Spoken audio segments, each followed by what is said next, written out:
Hi everyone, welcome back to my channel Biotalk. ये हमारे biology 500 most important MCQ series है, जहाँ पे डेली हम बायोलॉजी से रिलेटेड कुछ पीवाईक्यू क्वेश्चन को रिवाइज करते हैं। ये हमारा पार्ट 19 है। अगर आपने अभी तक हमारे बाकी पार्ट्स नहीं देखे हैं तो आप चैनल की playlist question of the day में जाके उनको चेक कर सकते हैं। ये जो हमारी बायोलॉजी से रिलेटेड क्वेश्चन आंसर की सीरीज़ है, ये हमारे आने वाले जो टेट एग्ज़ाम है उनके लिए काफ़ी ज़्यादा इम्पॉर्टेंट है, और बाकी एग्ज़ाम जिसमें जनरल साइंस पूछी जाती है उसके लिए भी काफ़ी ज़्यादा इम्पॉर्टेंट है। आई होप कि ये जो सीरीज़ है आपको पसंद आएगी, आपके लिए यूज़फुल साबित होगी। So let's get start with the video. तो आज का हमारा फर्स्ट क्वेश्चन है, इन एड्स HIV किल्स। एड्स जो डिजीज़ है उसमें जो HIV है वो क्या किल करता है? ऑप्शंस है T lymphocyte, B lymphocyte, leucocyte और थ्रोम्बोसाइट। अगर हम यहाँ पे देखें तो जो एड्स में जो HIV वायरस होता है ये किल्स करता है T लिम्फोसाइट को, जिनको हम T हेल्पर सेल भी बोलते हैं। एड्स का यहाँ पे अगर हम फुल फॉर्म देखें तो फुल फॉर्म आ जाता है एक्वायर्ड इम्यूनो डेफिशिएंसी सिंड्रोम, और HIV की अगर हम फुल फॉर्म देखें तो human immuno virus. But latest अगर हम इसको इलेबोरेट करके देखें तो इसको हम बोल सकते हैं human immuno deficiency virus. Latest में ये बोलते हैं हम इसको। तो राइट आंसर इस क्वेश्चन का है option number A, that is T lymphocyte. Next question हमारे पास है, which one of the following is the true fish. हमने बताना कि इनमें से एक ट्रू फिश कौन सी है। ऑप्शंस है silver fish, cuttle fish, flying fish and jellyfish. तो राइट ऑप्शन हमारे पास आ जाता है option number C, that is jellyfish. यहाँ पे अगर हम दूसरे ऑप्शन को देखें तो जो सिल्वर फिश है ये क्या है, ये एक इंसेक्ट है जो फाइलम आर्थ्रोपोडा से बिलोंग करती है। कटल फिश मोलस्का फाइलम से बिलोंग करते हैं, और जो जेली फिश है ये क्या है, नीटेरियन फाइलम से बिलोंग करते हैं। फ्लाइंग फिश जो है एक ट्रू फिश है जो कॉर्डेटा फाइलम से बिलोंग करती है। नेक्स्ट क्वेश्चन हमारे पास है, which one of the following is not a reflex action. ने बताना कि इनमें से कौन सा एक रिफ्लेक्स एक्शन नहीं है। ऑप्शंस है coughing, sneezing, weeping and salivation. अगर हम रिफ्लेक्स एक्शन की बात करें तो ये क्या है, ये हमारे कंट्रोल में नहीं होते हैं, ये ऑटोमेटिकली ही बाय रिफ्लेक्स ये हो जाते हैं, तो हम इनको कंट्रोल नहीं कर सकते हैं। तो कफिंग को हम जैसे कंट्रोल नहीं कर सकते हैं, स्नीजिंग को भी हम कंट्रोल नहीं कर सकते हैं, स्लाइवेशन भी हमारे कंट्रोल में नहीं है, बट वीपिंग हमारे कंट्रोल में है कि कहाँ पे हमने रोना है, कहाँ पे नहीं रोना है। तो ये क्या है, एक रिफ्लेक्स एक्शन नहीं है वीपिंग। तो इस क्वेश्चन का राइट आंसर हमारे पास आ जाता है option number C, that is weeping. Next question हमारे पास है, source of energy in muscle contraction is. Muscle contraction में सोर्स ऑफ एनर्जी क्या है। ऑप्शंस है ग्लूकोज, ATP, GTP और क्रिएटिन फॉस्फेट। तो राइट ऑप्शन हमारे पास आ जाता है option number B, that is ATP। ATP क्या है, सोर्स ऑफ एनर्जी है इन मसल कॉन्ट्रैक्शन।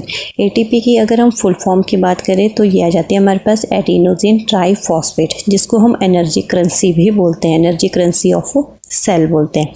GTP आ जाएगा हमारे पास गुआनोसिन ट्राइफॉस्फेट। नेक्स्ट क्वेश्चन हमारे पास है, oxyntic cells secretes. Oxyntic cells क्या सिक्रेट करते हैं। ऑप्शंस है HCl, trypsin, NaOH and pepsin. सबसे पहले अगर हम बात करें जो ऑक्जेंटिक सेल होते हैं ये कहाँ पे प्रेजेंट होते हैं, ये स्टमक में प्रेजेंट होंगे, और इनको हम पेराइटल सेल भी बोलते हैं। तो ये क्या है, ये सिक्रेट करते हैं HCl, hydrochloric acid. Option number A is the correct answer. Next question हमारे पास है, Adam's apple is. Adam's apple क्या है। ऑप्शंस है pharynx, larynx, mammary gland, endocrine gland. तो एडम्स एप्पल क्या है, लैरिंग्स को हम एडम्स एप्पल बोलते हैं। Option number B is the correct answer. Larynx को हम साउंड बॉक्स भी बोलते हैं। नेक्स्ट क्वेश्चन हमारे पास है, parietal cells are present in. Parietal cells कहाँ पे प्रेजेंट होते हैं। ऑप्शंस है stomach, liver, pancreas and intestine. तो लास्ट क्वेश्चन भी हमने देखा था कि जो ऑक्सेंटिक सेल है वो कहाँ पे होते हैं, स्टमक में प्रेजेंट होते हैं, जो HCl सीक्रेट करते हैं और इनको हम क्या बोलते हैं, पैराइटल सेल भी बोलते हैं। तो इसी से रिलेटेड ये क्वेश्चन है। तो पैराइटल सेल क्या सीक्रेट करेंगे, HCl सीक्रेट करेंगे और ये प्रेजेंट कहाँ पे होंगे, स्टमक में प्रेजेंट होंगे। Option number A is the correct answer. Next question हमारे पास है, when pollen of a flower is transferred to the stigma of another flower of a same plant, the pollination is।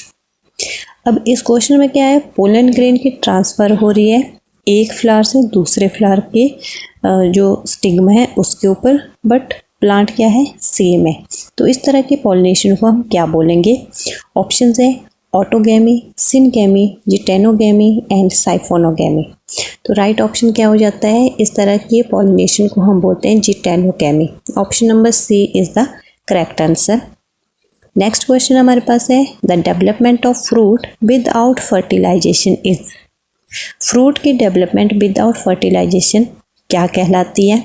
Options है हमारे पास siphonogamy, parthenocarpy, apomixis और self incompatibility. तो right option हमारे पास आ जाता है पार्थिनोकार्पी। फ्रूट की डेवलपमेंट विदाउट फर्टिलाइजेशन, इसको हम क्या बोलते हैं, पार्थिनोकार्पी बोलते हैं। अगर यहाँ पे हमारे पास और तरह का क्वेश्चन आ जाएगा कि सीड की development without fertilization, then it is known as apomixis. तो इस क्वेश्चन का हमारे पास राइट आंसर आ जाता है option number B, that is parthenocarpy. Fruit की development without fertilisation is known as parthenocarpy. Next question हमारे पास है, the stone form in human kidney consist mostly of. Human kidney में जो स्टोन फॉर्म होते हैं वो मेनली किससे मिलकर बने होते हैं। ऑप्शंस है calcium oxalate, calcium acetate, calcium और मैग्नीशियम सल्फेट। तो जो किडनी स्टोन है ये मोस्टली किससे मिलकर बने होते हैं, ये कैल्शियम ऑक्जेलेट से बने हुए होते हैं। Option number A is the correct answer. I hope this video is useful to you. Thank you so much for watching the video and don't forget to like, share and subscribe the channel.